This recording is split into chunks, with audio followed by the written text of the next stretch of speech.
More boys commit and die by suicide. Girls often attempt suicide. And that seems to be true not just among youth, but among older. The whole population. Right. And why do you think the boys succeed, if that's the word, or complete the suicide more frequently than girls do?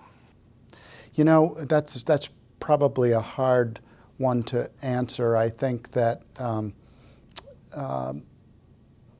that obviously you need access to lethal means, and maybe that's easier for boys, and maybe boys pick more lethal means, and usually it's guns in Vermont, and firearms, and females might choose other kinds of means that may not necessarily be as deadly, whether it's pills or other things. But I don't really, that's what I would guess. Right. Now, of these 9 or so Vermont youth who commit suicide on a typical year, do most of them do it with guns, or is it a big variety of means? It's all suicides in Vermont, the vast majority of them are committed with firearms. Even the ones of young people? Yes. What's second or third? Are there other common means of doing it? Pills and asphyxiation, hanging. You know, when we report suicides, we often don't know.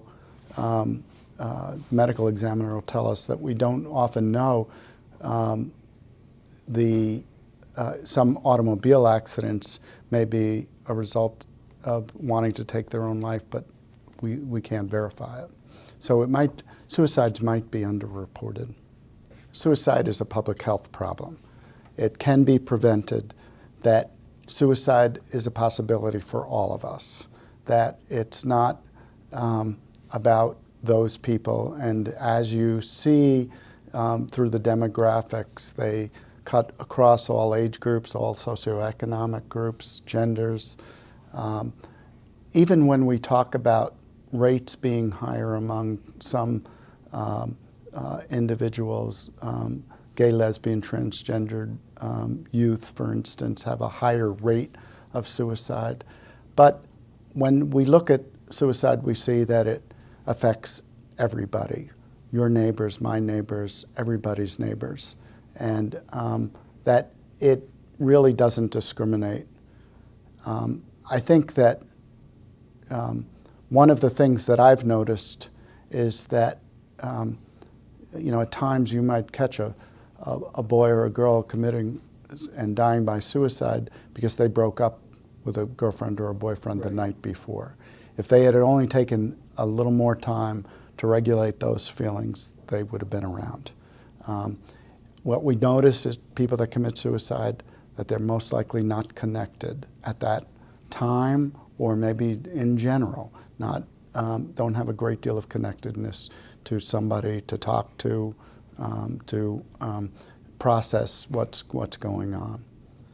Even if they have parents, but their relationship with their parents is such. Well, it's not even about the quality of the relationship that they may have. It may be that they do not seek after somebody to talk to, and they're not. Use the boyfriend-girlfriend breakup.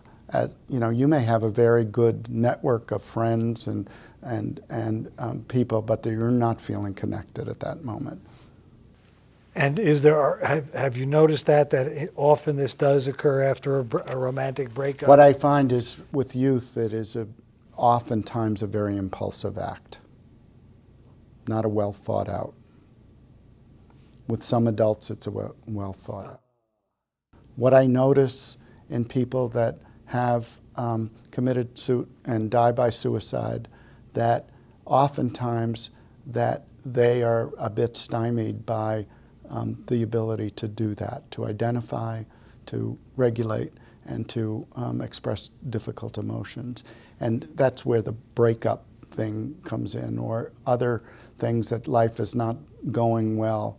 What they noticed with people that had gone through this program, they did some randomized studies in the state of Washington, is that they followed this cohort that got that training, and that group did not commit suicide, which is a really interesting study that we can actually teach social and emotional competency, and I think that it's an area that we need to continue to develop and look at as we're trying to address this problem.